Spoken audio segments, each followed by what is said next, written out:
Mematahkan pembelaan sampah dari para pembela koruptor.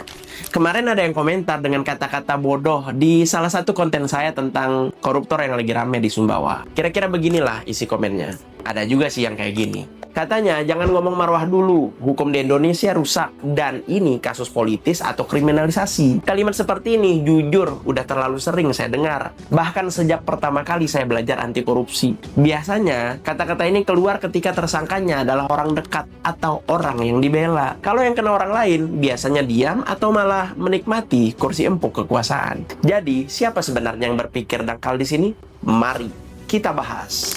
Pertama, soal penahanan dan kriminalisasi. Penahanan memang hak subjektif penyidik, tapi tetap harus ada indikasi keterlibatan, bukti permulaan yang cukup, dan urgensi hukum. Kalau tidak setuju, ajukan dong pra-peradilan. Jangan bangun narasi sesat. Bukan juga menyerang publik yang mengkritik. Narasi kriminalisasi dan politisasi itu template lama tersangka korupsi untuk mainkan sentimen publik. Kalau semua yang ditahan teriak, kita dikriminalisasi, lalu siapa yang mau disidik? Cuma rakyat kecil. Aduh. Kedua, peran dan kerugian negara. Bilangnya cuma modalin satu UMKM, bukan PPK atau panitia barang. Justru ini masalahnya. Kenapa pejabat publik menyuntik dana pribadi untuk proyek pemerintah? Itu namanya conflict of interest. Dalam UU Tipikor, ikut serta dalam korupsi tidak harus tanda tangan kontrak, bos. Cukup memfasilitasi atau membuka jalan. Dan soal kerugian negara, audit BPKP untuk penyidikan itu sah. Diatur dalam UU nomor 15 tahun 2006, pasal 10. Dan SEMA nomor 4 tahun 2016. Udah baca belum? Belum baca? Baca dulu, bos. Ketiga, marwah dan hukum rusak. Marwah itu bukan tunggu vonis ingkrah. Masalahnya, beliau ini dikenal sebagai mantan wabub, wakil bupati. Di mana-mana orang fokusnya ke mantan wakil bupati, bukan pejabat yang diemban ketika kasus itu berjalan. Kalau mantan pejabat sudah jadi tersangka korupsi dana pandemi, rakyat berhak dong untuk marah dan mengkritisi, dan klaim penegakan hukum rusak itu ironis, ya, ironis. Saat berkuasa, diam. Begitu tersangka orang sendiri, langsung jadi aktivis anti hukum. Kalau sistem ini benar-benar rusak, kenapa banyak koruptor tetap dihukum? Kenapa hukum kita masih jalan?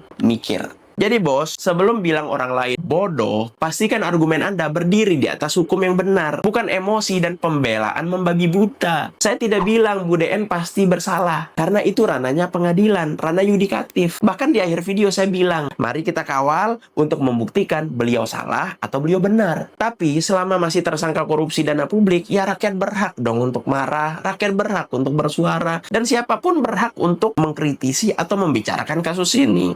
Dan kalau kalian bilang konten saya pesanan, betul sekali. Konten saya pesanan rakyat Sumbawa. Gimana menurut kalian?